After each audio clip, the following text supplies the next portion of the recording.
ஓம் மூஷிகவாகனமோதகஹஸ்த சாமலகர்ணவிலம்பிதசூத்ரக வாமனரூபமகேஸ்வரபுத்திர விக்னவிநாயக பாதநமஸ்தே. அன்பார்ந்த தாய்மார்களே, அந்த ஸ்ரீ ராஜராஜேஸ்வரி அம்பாளுக்கும் சித்தர்களுக்கும் இருக்கக்கூடிய சம்பாஷணை, அமுத மொழிகள், அபூர்வ விஷயங்கள், இதையெல்லாம் தரிசிக்கிறதுக்கு உங்களுக்கு ஒரு பெரிய பாக்கியம். அனைவரையும் வரவேற்கிறேன். அன்பு தாய்மார்களே, இந்த ராஜராஜேஸ்வரி பீடத்தில் ஒரு விருட்சம் இருக்குது, வேப்பமரம். அந்த இடத்துல உட்காந்துட்டு 1008 சித்தர்கள் தபஸ் பண்ணிகிட்டே இருக்காங்க. இந்த அம்பாளுடைய பீடம் சித்தர்களுடைய ஸ்தலம் இது. அப்படிப்பட்ட அம்பாளுக்கும் சித்தர்களுக்கு இருக்கக்கூடிய அமுத மொழிகள் ஒவ்வொரு வாரமும் அந்த செவ்வாய், வெள்ளி, ஞாயிறில் இந்த ப்ரோக்ராம் பார்க்குறீங்க. இந்த ப்ரோக்ராம் பிடிச்சிருக்குமான அந்த பட்டன் ஏதோ அழுத்தணுமாமே, அதை அழுத்துங்க அவசியம். அன்பு தாய்மார்களே, இந்த ராஜராஜேஸ்வரி பீடம் விழுப்புரம் மாவட்டம் திண்டிவனம் செஞ்சி மெயின் ரோட்டில் பலாக்குப்பம் என்கின்ற கிராம எல்லையில், இந்த நேஷ்னல் ஹைவே ரோட்லேயே ராஜராஜேஸ்வரி பாடசாலை, அந்த பாடசாலை வளாகத்திலேயே அம்பாள் பீடம் இருக்கிறது. செவ்வாய், வெள்ளி, ஞாயிறு ஆகிய தினங்களில் அருள்வாக்கு நடைபெறுகிறது. தொலைபேசியில் தொடர்பு கொண்டு அப்பாயின்மெண்ட் வாங்கிக்கின்னு வாங்க. அம்பாளை தரிசனம் பண்ணுறதுக்கு, அருள்வாக்கு, ஜாதகம், எதிர்காலத்தை பற்றி அறியறதுக்கு. திங்கள், சனி, புதன், வியாழன் ஆகிய தினங்களில் சென்னையில் முகாமிட்டிருக்கிறதுனால ஃபோன் பண்ணி சென்னையில் வந்து நேரடியாக அருள்வாக்கு, தரிசனம், ஜாதகம், எதிர்கால நலன்களை பற்றி கேட்கலாம். ஃபோன் பண்ணி அப்பாயின்மெண்ட் வாங்கிக்கின்னுட்டு வாங்க. ஒரு கதையோடு ஆரம்பிப்போம். ஒரு காடு, அடர்ந்த காடு. அந்த காட்டில் ஒரு மரத்தடியில் ஒரு முனிவர் தவம் பண்ணுறார். ஓம் நமோ நாராயணா, ஓம் நமோ நாராயணா. அந்த தபம் பண்ணிகிட்டே இருக்கார். யுக யுகாந்தரங்களாக தபஸ் பண்ணிகிட்டே இருக்கிறார் அவர்.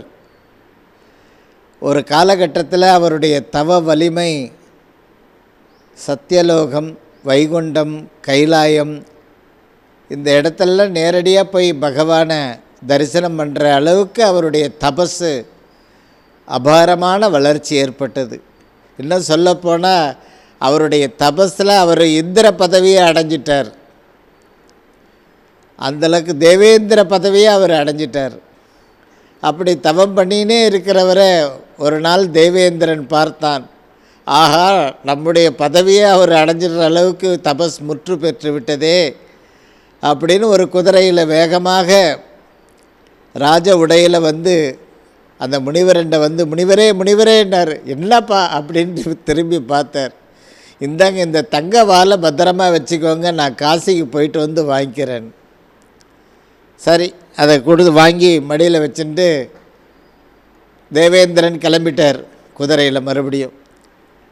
இந்த முனிவர் கொஞ்ச நாள் அந்த ஓம் நமோ நாராயணா, தங்கவால் எங்கே இருக்குது, இதோ இருக்குதா, இருக்குது. ஓம் நமோ நாராயணா, தங்கவால் எங்கே இருக்குது, இங்கே இருக்குது. கொஞ்ச நாள் மடியில் வச்சார், கொஞ்ச நாள் இடுப்பாண்டை வச்சுக்கினார், கொஞ்ச நாள் மர பொந்தில் வச்சுட்டு ஓம் நமோ நாராயணா.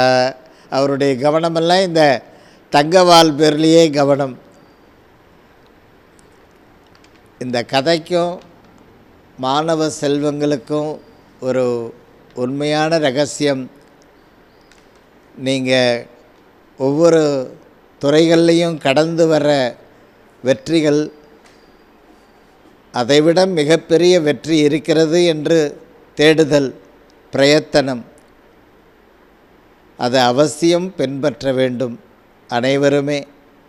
சில பேர் வாழ்க்கைக்கு கூட இந்த கதை எடுத்துக்கலாம்.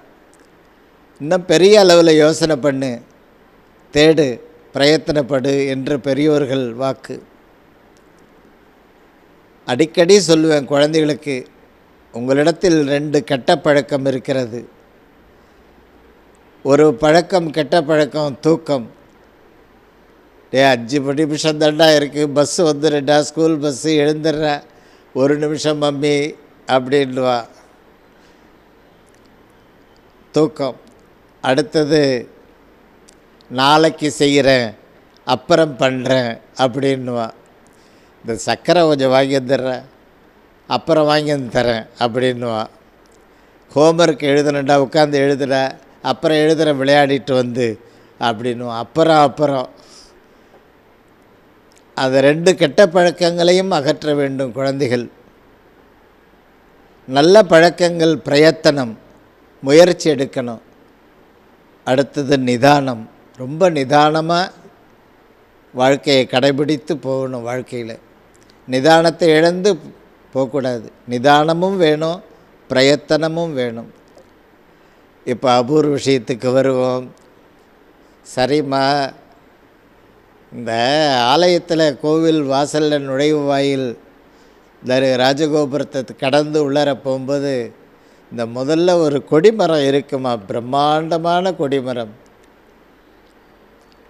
அந்த கொடிமரத்தாண்ட தான் முக்கோடி பிரம்மாதியர்களும் தேவர்களும் முனிவர்களும் ரிஷிகளும் ஞானிகளும் சித்தர்களும் மகான்களும் அங்கே தான் வந்து பகவானை நமஸ்காரத்தை பண்ணுறாங்க. அந்த கொடிமரத்தாண்ட தான் நமஸ்காரம் பண்ணுறாங்க. ஆஹா, உள்ளார இருக்கிற மூலவர் பெருமாள் உட்காந்துட்டு இருக்கிறார், அனுகிரகம் பண்ணிட்டு இருக்கார். அவர் அனுகிரகம் எங்கே வந்து சித்திக்குதுன்னா அந்த கொடிமரத்தாண்ட தான். அப்படி அந்த திங்கக்கிழமையில் அந்த கொடிமரத்துக்கு நமஸ்காரம் செய்யும் பொழுது தனதானியத்திற்கு அன்னபூரணிக்கு பஞ்சம் ஏற்படாது. வாழ்க்கையில், உங்கள் வாழ்க்கையில், உங்கள் இருப்பிடத்தில் ஒரு கல்யாண வீடு மாதிரி இருக்குப்பா, வீட்டில் எல்லா விதமான சௌகரியம் இருக்குப்பான்றாங்களே. சோமவாரத்தில் அந்த திங்கக்கிழமையில் கொடிமரத்திற்கு நமஸ்காரம் செய்யும் பொழுது தனதானிய சம்பத்து உண்டாகும். கடல் கடந்து படிப்பு பதவி இதெல்லாம் கைகூடி வரும். அந்த இருப்பிடம் ஆனந்த நிலையமாகும். திங்கக்கிழமை அன்னைக்கு நமஸ்காரம் பண்ணும்போது இந்த பெருமாள் கோவில் கொடிமரம் மட்டும்தானா, இல்லை எல்லா கோவிலில் இருக்கிற கொடிமரமானு யோசனை பண்ணு. இந்த நிகழ்ச்சி பார்க்குறவங்க எல்லா ஆலயங்களில் இருக்கக்கூடிய கொடிமரமே, பெருமாள் கோவில் கொடிமரமாக இருந்தாலும், உமா மகேஸ்வரனுடைய கொடிமரமாக இருந்தாலும், முருகனுடைய கொடிமரமாக இருந்தாலும், எந்த சன்னிதானத்தில் கொடிமரம் இருக்கோ அந்த கொடிமரத்துக்கு அவ்வளோ வல்லமை. அந்த கடல் கடந்து சென்று படிக்கக்கூடிய பதவி, கடல் கடந்து செல்லக்கூடிய ஒரு பாக்கியம், உத்தியோகங்கள், உங்களுடைய இருப்பிடம் ஆனந்த நிலையமாகும். திங்கக்கிழமையில் நமஸ்காரம் பண்ணணும். நம்ம வீடு இன்றைக்கி எல்லாம் இடி விழும், இன்றைக்கி எல்லாம் மின்னல் வரும், இன்றைக்கி எல்லாம் சுனாமி வரும், வீட்டுக்கே போகலாமா போகக்கூடாதா, பாதி வழியிலே நிற்பார் அவர் யோசனை பண்ணிவிட்டு. அந்த அம்மா நெய் தீபெல்லாம் போட்டுட்டு சுற்றிக்கிட்டே இருக்கும். இன்றைக்கி வீட்டுக்குள்ளே எந்த ப்ராப்ளம் வரக்கூடாதுன்னு அப்படி நினச்சிக்கிட்டே அழுதுகிட்டே போவாங்க. அந்த இருப்பிடத்தில் ஆனந்த நிலையமாகிறது அந்த திங்கக்கிழமையில் கொடிமரம் நமஸ்காரம். சபாஷ், இதை புரிஞ்சுக்கிட்ட தாய். வருஷம் 360 நாளும் கொரோனா காலத்தில் கூட ஒரு ரவுண்டு எப்படியாவது சந்தர்ப்பம் கிடச்சா போயிட்டு வந்துடுவேன். அந்த மாதிரி அந்த கொடிமரத்து நமஸ்காரம். நான் இங்கே மதுரையிலேயே தான் இருக்கிறேன். டெய்லி போகிறேன் மீனாட்சின்ற, டெய்லி நமஸ்காரம் பண்ணுறேன். அந்த நமஸ்காரத்துக்கு ஒரு விஷயத்தை தெரிஞ்சுக்கிட்டேன். இன்னைக்கு டபுள் நமஸ்காரம் பண்ணுறேன் கொடிமரத்துக்கு. அதே போல் செவ்வாய்க்கிழமையில் கொடிமரத்திற்கு நமஸ்காரம். சொந்த வீடு அமையும். சபாஷ், இருப்பிடம் வாங்குவீங்க. இடம் வாங்கி போட்டு கடகால் போட்டால் அந்த வருஷம் இன்னும் கடகால்லையே நிற்கிறான். அதுக்குன்னு வர ஃபண்ட்ஸெல்லாம் வேறு செலவாகுது, கட்டி முடிக்க முடியலை. கொட்டி கிடக்கும் செங்கல்லாக இருக்கிறதே, அது கட்டி முடிக்கப்பட்ட கோபுரமாகலையே என்ற மனவேதனை. அதை கட்டி முடிப்பீங்க. சொந்த இல்லம் அமையும். பூமி வாங்குகிற யோகம் உண்டாகும். அதே போல் செவ்வாய்க்கிழமையில் கொடிமரத்திற்கு நமஸ்காரம் பண்ணும் பொழுது சத்ரு பயம் அகலும். நிறையா இருக்குப்பா சத்துருக்கள், வீட்டிலே இருக்கிறாங்கப்பா சத்துருக்கள். சில பேர் இதை சொல்லும்போது சிரிப்பாங்க எல்லோரும். நாம் ஒன்று சொன்னால் அவன் வேறு ஒரு ஐடியா வந்து சொல்லுவான். பட்ஜெட் பெரிய பட்ஜெட்டாக ஒரு ஐடியா போட்டு போயிடுவான். அந்த மாதிரி சத்துரு பயம், தேவையில்லாத ஒரு வன்மம், தேவையில்லாத ஒரு யோசனைகள், அதெல்லாம் தான் சத்துரு பயம்ன்றது அர்த்தம். அதே போல் வெற்றி செய்திகள் உங்களை தேடி வரும். செவ்வாய்க்கிழமையில் கொடிமரத்திற்கு நமஸ்காரம் பண்ணும் பொழுது வாழ்க்கை கைகூடும். வாழ்க்கையே தொலைச்சிட்டு உட்காந்துருக்கிறம்மா, வீட்டில் 5 டிக்கெட்டு இருக்குது அப்படின்னா 5 பசங்க இருக்குது, வயசும் 48 வயசாகிடுத்து, சரியான வருமானம் இல்லை, 100க்கு 12 பைசா 5 பைசா 35 பைசா வருமானத்தில் இருக்கிற என்னோட இருக்கிறவெல்லாம் 3.5 லட்சம் சம்பளம் வாங்குகிறான், 4 வீடு 10 வீடு கட்டிட்டான், அப்படியே மன கவலை. நல்ல ஒரு படிப்பு, நல்ல திறமை இருந்தும் அந்த பிரகாசம் இல்லாமல் இருக்குது. அந்த தோஷம் நிவர்த்தி ஆகணும். அந்த செவ்வாய்க்கிழமை அன்னைக்கு நமஸ்காரம் கொடிமரத்திற்கு செய்யணும். வடக்க பார்த்து கொடிமரத்தை நமஸ்காரம் பண்ணணும்.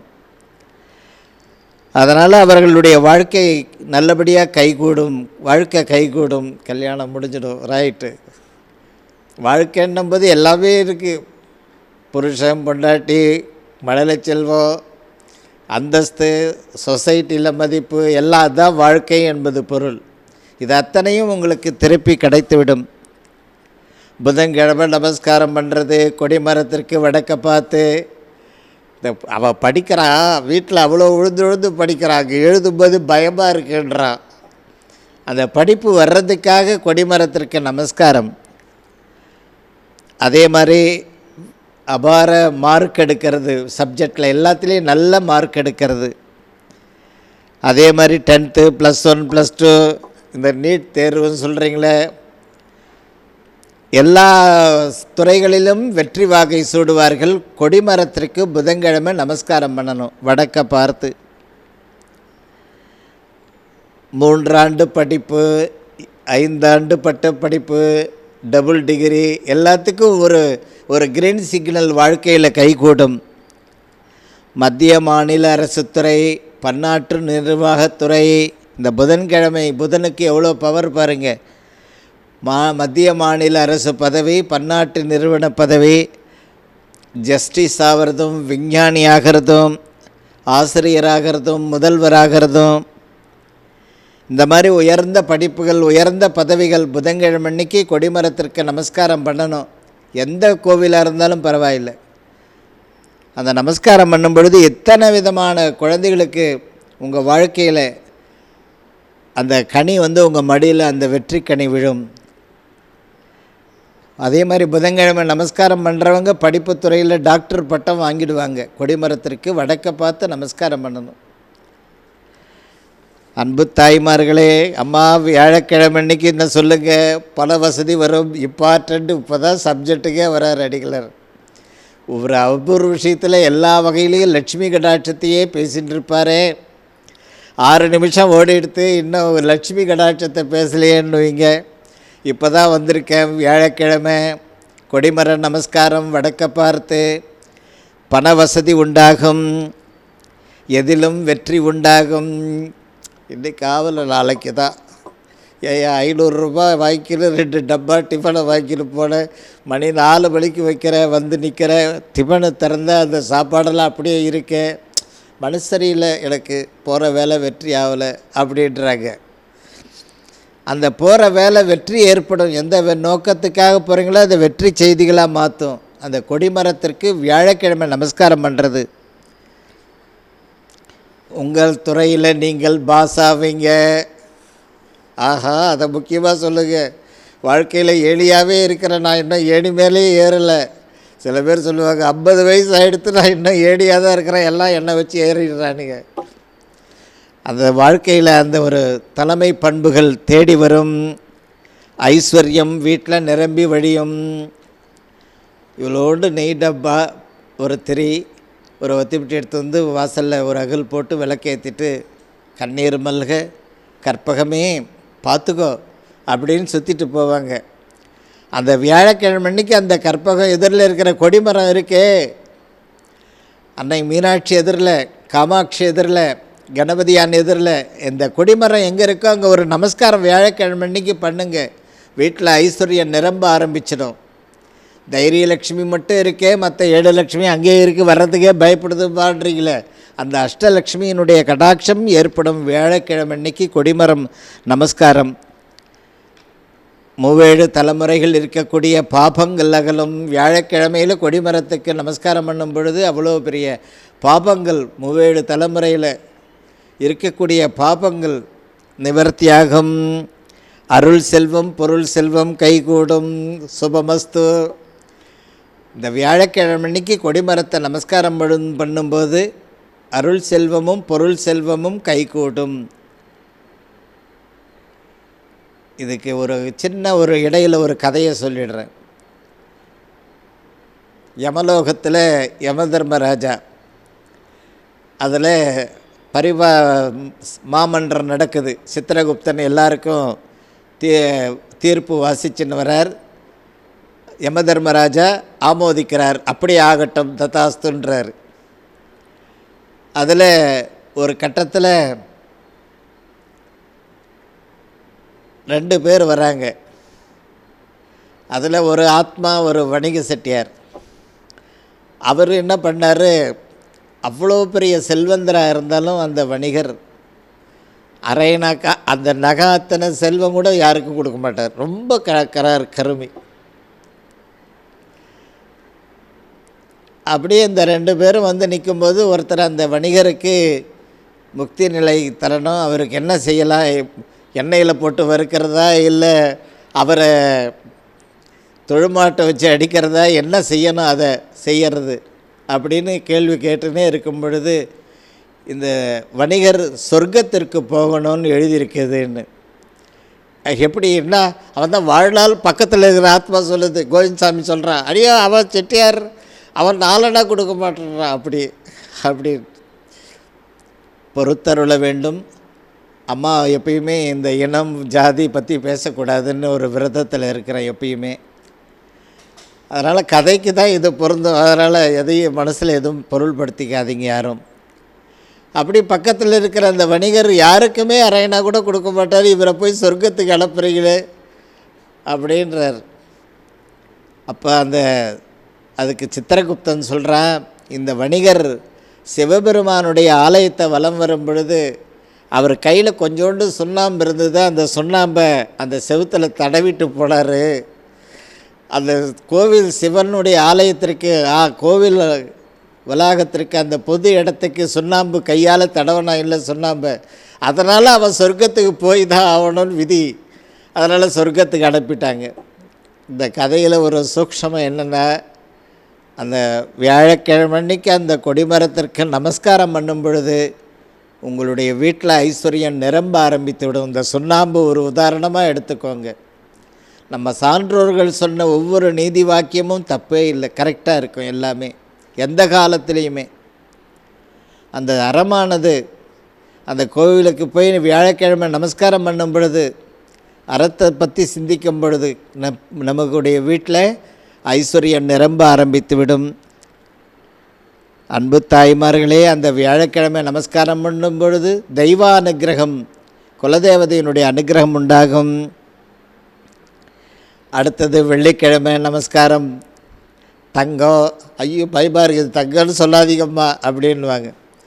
அந்த தங்கம், நவரத்தனங்கள், வைடூரியங்கள், இந்த அத்தனை ஐஸ்வர்யமும் உங்களுக்கு திருப்பி கிடைத்துவிடும். வெள்ளிக்கிழமையில் கொடிமரத்திற்கு நமஸ்காரம் பண்ணும் பொழுது ஆபரணங்கள், உடல் ஆரோக்கியம், அழகு. சில தாய்மார்கள்லாம் பர்சனலாக இந்த தலைமுடி நல்லா வளரணும்னு கேட்பாங்க.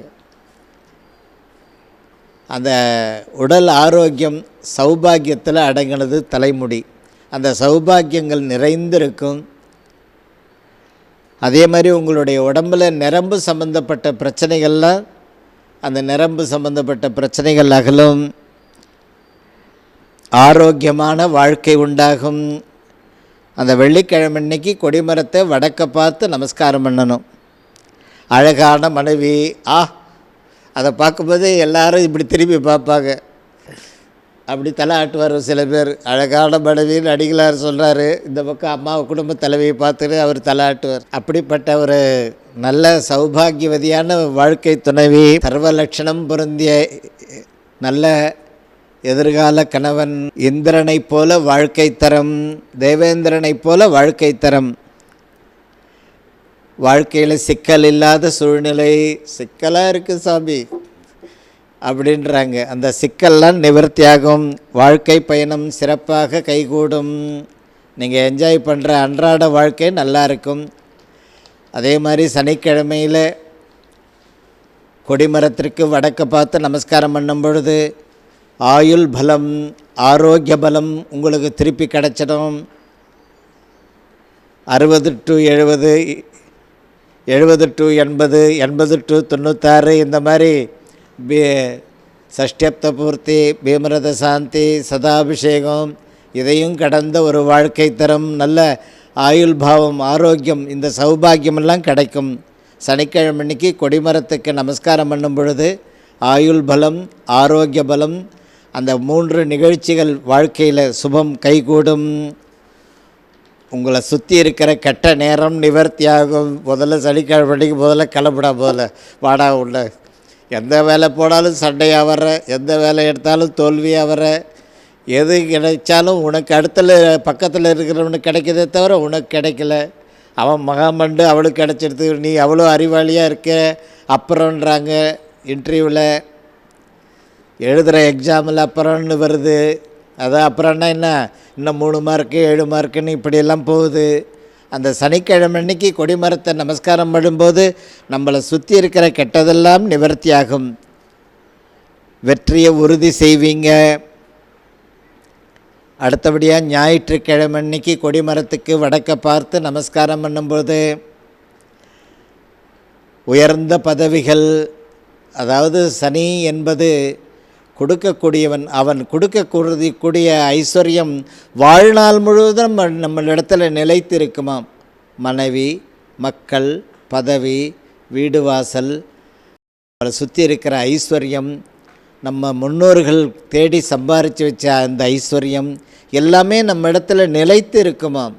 அந்த ஞாயிற்றுக்கிழமை அன்னைக்கு கொடிமரத்துக்கு நமஸ்காரம் பண்ணும் பொழுது எந்த துறையில் இருக்கீங்களோ அந்த இடத்துல ஸ்டாராக வருவீங்க அந்த துறையில். அதே மாதிரி வீட்டில் இருக்கிறவங்களுடைய ஆரோக்கியம், அது முக்கியமாக சொல்லுங்கம்மா. வீட்டில் வயசானதுக்கு 2 இருக்குது, வாரம் கிளம்புதுங்க டாக்டர் வீட்டுக்கு. புது மாத்திரை வாங்குது, வாரம் 500 ரூபா மாத்திரை ஆகுது. அவங்களுக்கெல்லாம் நல்ல ஆரோக்கியம் வேணும். பெரியவர்களுக்கு அந்த ஆரோக்கியம் உண்டாகும். குடும்பம் நடத்துறதுக்கு வேண்டிய தினப்படி வருமானம். அந்த ஞாயிற்றுக்கிழமை அன்னைக்கு கொடிமரத்துக்கு நமஸ்காரம் பண்ணும் பொழுது உங்களுடைய குடும்பம், அதாவது 10 பேர் அந்த உலையில் சாப்பிட்றவங்களும் இருக்கிறாங்க. அந்த சாப்பாடு அவங்கள நம்பி 100 குடும்பங்கள் பிழைக்கிறவங்க இருப்பாங்க. அவங்களுக்கு கீழே 1000 குடும்பங்கள் இருக்கும் அவங்க கீழே, அவங்களுடைய ஒரு தலைமையின் கீழே. அந்த ஞாயிற்றுக்கிழமை அன்னைக்கு அவங்க நமஸ்காரம் பண்ணும் பொழுது கொடிமரத்திற்கு உங்களுடைய வாழ்க்கையில் அந்த தினப்படி வருமானம், இதெல்லாம் அதில் அர்த்தம். அந்த தினப்படி வருமானம் உங்களுக்கு பன்மடங்கு உயர்ந்து கொண்டே இருக்கும். அக்ஷய பாத்திரம் ஞாயிற்றுக்கிழமையில் நமஸ்காரம் பண்ணும்போது அந்த ஆதவன் சூரிய பகவான் உங்களுக்கு அக்ஷய பாத்திர அனுகிரகத்தை தரார், நவநிதிகளை தருகிறார். அந்த ஞாயிற்றுக்கிழமை அன்னைக்கு கொடிமரத்துக்கு நமஸ்காரம் பண்ணும் பொழுது வாழ்க்கையில் உங்களுடைய தினப்படி வருமானம் சிறப்பாக இருக்கும். எந்த சபையிலும் மரியாதை உருவாகும், அழியாத புகழ் உண்டாகும். ஞாயிற்றுக்கிழமை அன்னைக்கு நமஸ்காரம் கொடிமரத்துக்கு பண்ணும் பொழுது இழந்த படிப்பு, பதவி, வாழ்க்கை, சிம்மாசனம் உங்களுக்கு திரும்பி கிடைத்துவிடும். ஆமாம்மா, கல்யாணம் ஆகி எல்லாம் தேவடத்து வாசப்படி தெரு வாசப்படி மாதிரி இருக்குது. இன்றைக்கி இட்டு போய் எல்லாத்தையும் நமஸ்காரம் பண்ண வைக்கிறேன். ஞாயிற்றுக்கிழமை கொடிமரத்துக்கு அவன் வாழ்க்கை அவனுக்கு திருப்பி கிடைக்கட்டும். அதே மாதிரி 10 நாள் வேலை செய்து 20 நாள் வேலை இல்லாமல் இருக்கிறமேன்ற கவலை நீங்கும். அந்த கொடிமரத்தை பற்றி இன்றைக்கி தலைப்பு எழுதுனாங்க அம்மா. அழகாக நீங்கள் கேட்டீங்க, சுவாரஸ்யமாக இருந்திருக்கும். இதில் எல்லாருடைய விஷயங்களும் அதில் அடங்கியிருக்கு இந்த கொடிமர கதையில். அதனால் அன்பு தாய்மார்களே, அந்த ஸ்ரீ ரகுராமடிகளாரும் இந்த நிகழ்ச்சியை பார்க்குறீங்களே, எல்லாருக்கும் ஷேர் பண்ணுங்கள், தெரிஞ்சவங்களுக்கெல்லாம் சொல்லுங்கள். அவங்கவுங்க குடும்பத்துலேயும் ஒரு மகிழ்ச்சி ஆனந்தம் உண்டாகட்டும். அதே போல் உங்களுடைய மனோபீஷ்ட காரியமும் சித்தியாகட்டும். அந்த சென்னையில் திங்கள், சனி, புதன், வியாழன் ஆகிய நாட்களில் சென்னையில் முகாமிட்டிருக்கிறதுனால ஃபோன் பண்ணிவிட்டு அப்பாயின்மெண்ட்டு வாங்கிக்கின்னு வாங்க. பீடத்துக்கு வர்றவங்க இந்த ராஜராஜேஸ்வரி பீடத்துக்கு அந்த செவ்வாய், வெள்ளி, ஞாயிறில் காலையில் 11 மணிக்குள்ளார இருக்கணும். அந்த மாதிரி வாங்க, ஃபோன் பண்ணிவிட்டு வாங்க. சுபமஸ்து.